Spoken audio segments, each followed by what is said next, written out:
What you see on YouTube today, we're going to be breaking down arm day. All right, so typically I doesn't do arm days. I just do splits, so back and by, chest and try like that. But today I decided to switch it up a little bit. I decided to do bicep and tricep and forearms as well. Seeing that bicep is the smaller muscle group, I decided to start with it. But the twist about today's workout is we're doing one bicep, one tricep. So we're going to be interchanging, right? So we could share up the load when it comes to resistance training and having a complete pump when the workout is over. So I started with this lying down bicep curls with the seat at a 45-degree angle.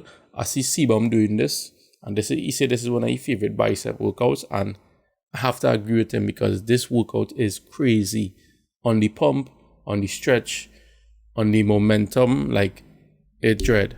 So things to note when you're doing this particular workout is you want to keep your chest straight up, like push out your chest. Don't have a curve in your back. You don't need a curve. Pull back your shoulder blades. And when you're doing the rep itself, you could have your wrists, like your elbows facing each other, right? Like that way you could pick. So you're kind of having your hands a little more flared out, which would work a more complete part of the bicep in my opinion. So I'm doing 20s as a warm-up, and the feel already there on the bicep, it's already there. And that is just with the 20s. So just imagine when we go up in weight. So I decided I'm going to increase up to my max off the bat, just so I could get the most amount of reps and sets with my max weight before fatigue or like before the workout itself is over. So I decided to go for 40s.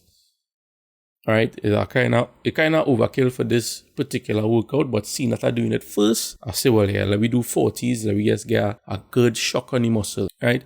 So the same rules apply when it comes to form. You want to have your elbows almost like they're facing each other, so you're kind of coming up at an angle, right? The thing about doing this with heavy weights is you might be able to do 10 to 12 reps with this form. So what I have found to work for me is I'm doing 5 to 6 with my arms flared, like elbows facing each other. And for the rest of reps, I kind of having my knuckles or my knuckles facing forward. So like a normal curl, in other words, right?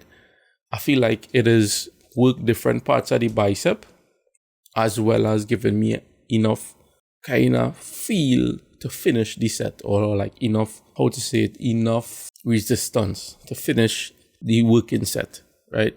So I decided to do 3 sets of 8 with the 40s. I didn't drop the weights, right? Which was really difficult to do 3 sets of 40 with this particular exercise, So another thing you would note why this is so good for your bicep is because of the angle your arms is be at.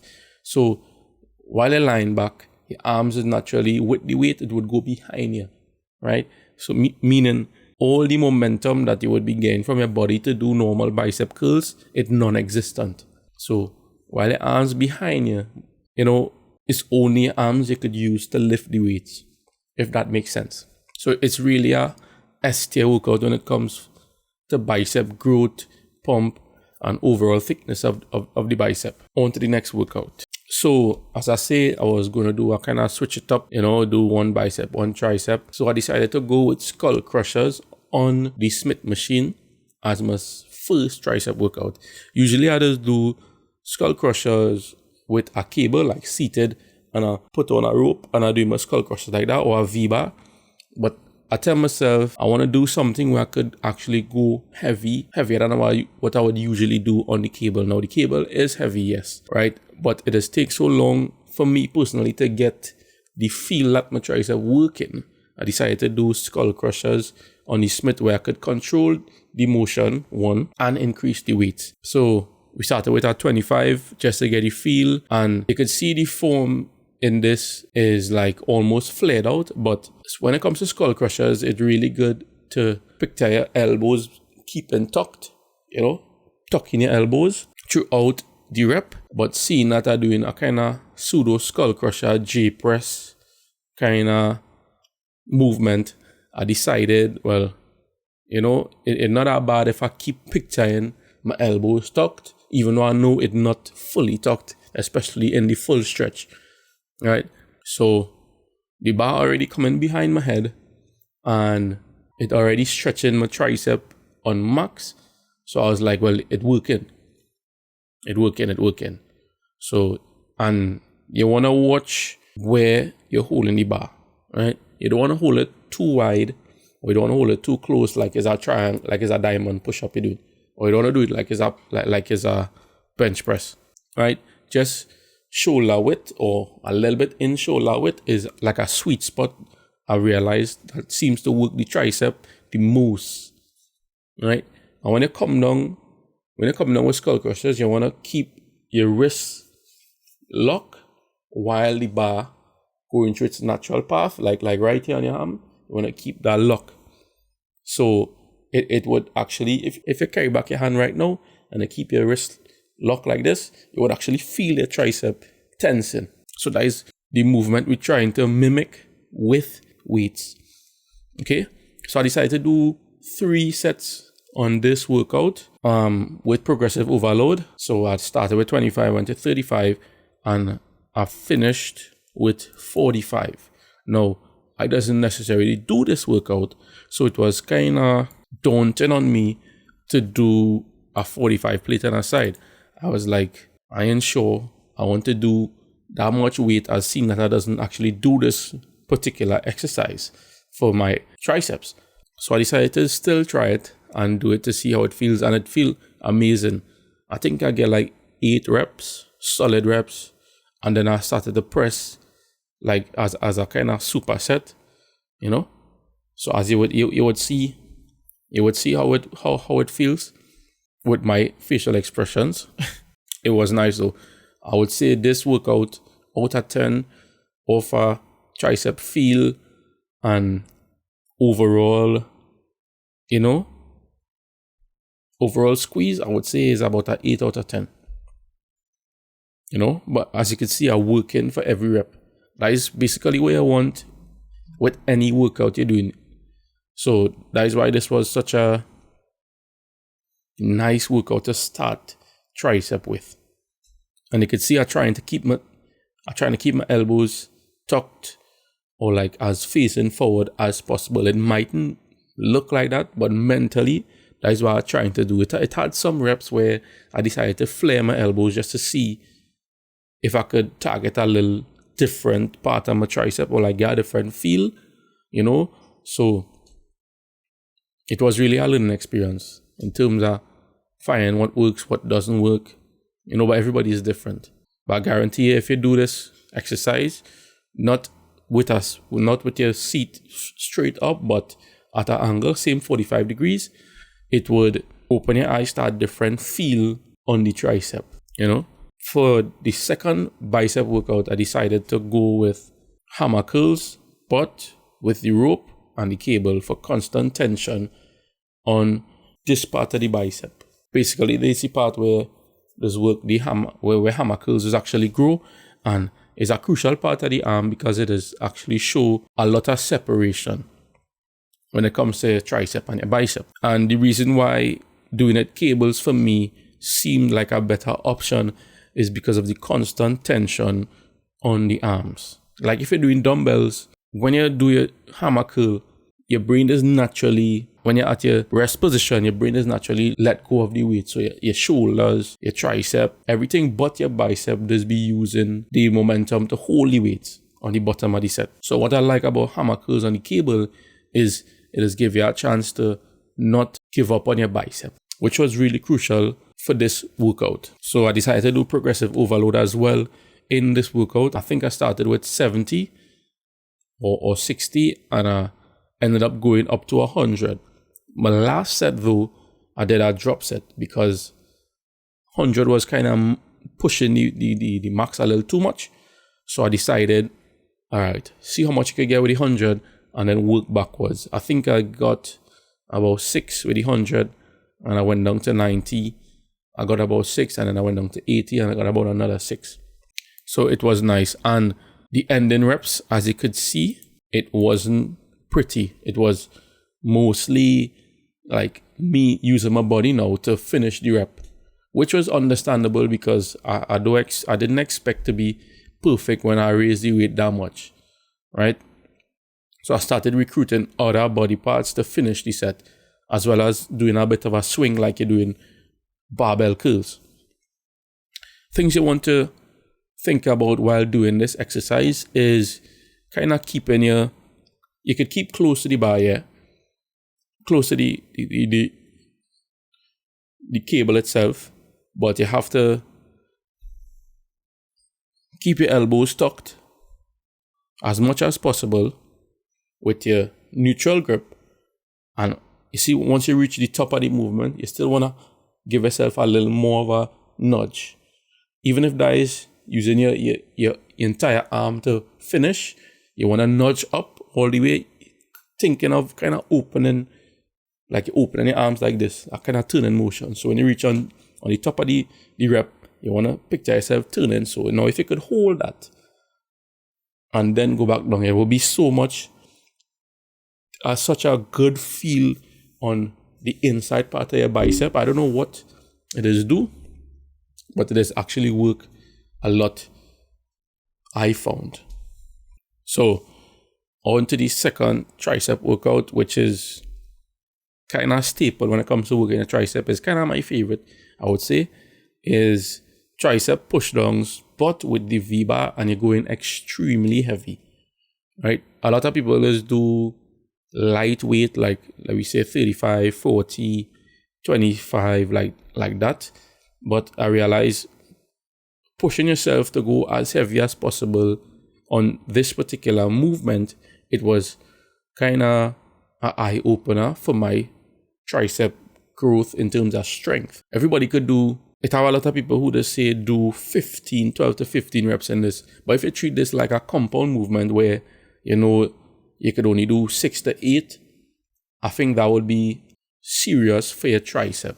Because your tricep, if you guys know, it takes up about 70% of the arm. Like it's a bigger muscle on the arm. So if you want to look different, you would want to focus on your tricep.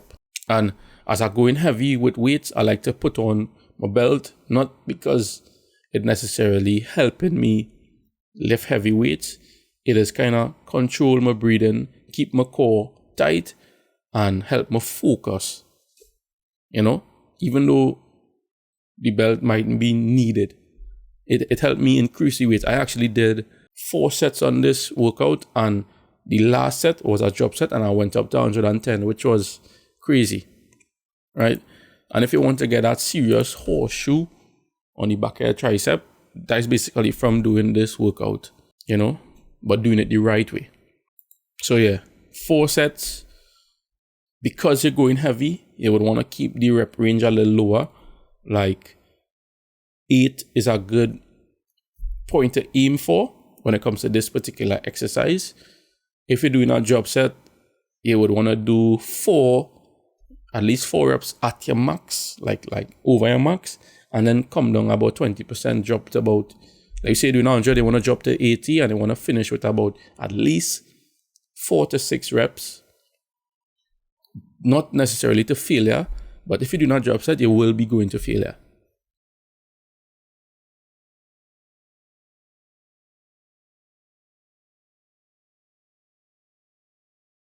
So seeing that I already hit the main parts of the arm, when it comes to bicep, I decided to go with the good old bicep curls, but heavier than I could do. Was that smart? I don't think so. But we still did it, right? As you can see, I'm a 55s, way heavier than I thought it would be. Actually do my first rep and I almost hit myself in the face, putting so much behind lifting the weights. Even though it looked like I'm moving it easily, it was really difficult.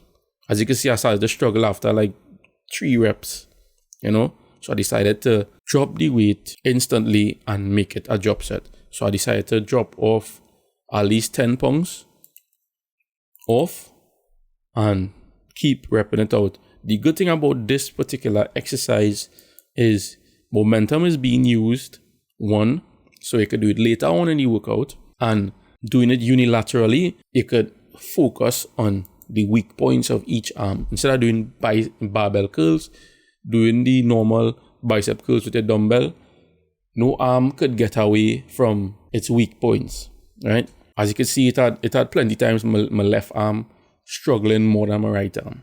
that could simply be because I am a right-hander. So my right arm coordination to lift the weights might be a little better than my left, right? But that might be beneficial in more ways for my left than my right. Coming down the line, because it's just strict, lift the weights, expose your weaknesses with my left arm instead of doing something like you're kind of playing it smart with your dominant arm. So I did I think I did 3 sets of the dumbbell curls, and my last set, I decided to go back heavy and make it into a real job set. So I started with what I started with initially, which was 55 weights, pardon me. And I tried to get at least 4 reps with the 55. So if we watch, let me see how much I get. Let me see how good I do. Arms looking crazy. Oh, you see? My arm died on that last one. I didn't even get up. So I decided to start back with that arm on the second set. The second part of the drop set. So same thing again, I'm going with the same weights, 10 less, 45. Let's see. Yeah, I know I start back. I think that's my left arm. Yeah. See, I start back. My left arm is a little weaker. See how the struggle different on the left arm than the right arm. So another thing, you have to know your weak points, you have to know your strong points, and you have to exploit your weak points. You have to do that. Because if you don't do that, you would never actually get stronger, like in this way, like gradually going up like this, because your body just don't gradually go up and take long to go up, right? So if you do exploit them weaknesses and work on it, you could be doing this, you don't want to do that. You want to keep the consistent growth. I mean, you're not going to be perfect. No, nobody's perfect. Nobody's not going to do a perfect exercise. So in the moment, what I found to work the most is, no matter what you're doing, challenge yourself during the set. You mightn't be perfect. You might, and obviously I don't mean pick a weight you can't do and just like 60 and do 1 rep. No, I don't mean like that. You have to be mindful of what you could do. Like if you could do this amount, you don't want to start off doing this amount. You want to start doing this amount anywhere between here, like almost maxing it, and work from there. Right? I do a little posing to see, nothing fancy. But one thing with me is I know I have crazy arms. It's just my body fat percentage right now it's a little higher than it should be. But we're working on it, right? So in about 3 months, if I keep doing my dieting and cardio, you will see some different results in the look of my arms. Even though I doing some good weights. It's not crazy. I'm not doing no extremely heavy. Like I'm not going to lie to you, right? But once you keep following this diagram I'm showing you today, I guarantee you that it will pay off in more than one ways, and you will be shocked. So, all right. So for tricep now, I decided to do overhead tricep extensions, but with a dumbbell. I could do it with the cable, but the constant tension, I don't feel I would be able to. If I do momentum swing with the dumbbell curls, I would do momentum swing with the tricep, even it off. Cable, free like that. So I decided to start with 50, which is not light, but it's not heavy at the same time. Underrated workout. Even though I'm doing it standard, usually doing it seated might be better because it just take away the momentum. I wanted to just rep it out. At this point, it come like I was in Diamond Gym and just, we going crazy. Let me just do something. As you can see, I'm trying to keep my elbows in as much as possible and carrying back the weight as far as I could without letting my arms go back too far. Right? Because this workout it kind of a little more difficult to master when it comes to how to actually activate your tricep without your shoulder and your traps and everything getting involved, especially doing it standard, right? So you see, I use momentum as well. I doing that kind of bounce, like just a start, give me a little push, right? I think I get a solid 8, and now we finishing with the forearm. I do forearm about 3 days ago, so I didn't really want to hit it again, but we're doing arms, so we just do it the right way. So forearm is something you could neglect or you would forget you have forearms. You know, it's good to always do some forearms because it is actually show. Right. So what I did here was I attached the handle with the roller, and I let the handle place right here. So I'm doing a rolling motion, like my wrist doing this. You know, like you could actually see my forearm tweaking a little bit while I'm doing that. But I'm just doing it on the cable, which is upside down, right? I do it on the cable because of the constant tension, as I've been saying before, right? And obviously you're doing this unilaterally because is the attachment I use is for one arm, you know, which would take longer than if you're doing it with a normal bar, like doing this. But to each his own, man. Let me do something different. Let me do cable, right? I interchange it. So I do one like this and I do one with this grip, which is the straight grip, but I'm holding it like this. You want to keep your elbows tucked on the side of you as much as possible, and you're raising, you know, doing this motion only using your forearm muscles. It's not using no bicep, it's not using no tricep. You might get a little movement on your bicep, obviously, because it's part of your arm, but primarily is your forearm you're using. I think I do 3 sets of each movement, you know, increasing the weight progressively. So yeah, and that is particularly what I just do on an arm day, right? This was a really nice workout because I doesn't usually do tricep, or I doesn't usually do bicep then tricep. So it was kind of good to do something I doesn't do, take me out of my comfort zone and kind of work on things I wouldn't necessarily think about. Like if you're doing chest and tricep, your tricep already engaged because you start with chest, obviously. If you're focusing on your own tricep alone, getting that pump from the ground up, it was really nice, you know, especially on the Smith machine. Those skull crushers, I would definitely recommend. The form will be a little tricky, which is why I do it on the Smith machine. But once you get the hang of it, you would never not want to do that workout. That is one of the workouts where you'll always want to do. So hope you guys enjoyed. This was just arm day. I know I see the next workout is going to be chest or legs, but I need to give myself a little break before I go into those big muscle groups. So hope you guys enjoyed. Hope you learned something. Most important, at least watching this video, I hope you take away something you could use in your next arm day. And thanks for the support and giving me the chance to break down my particular arm day. So thanks for watching. Peace out.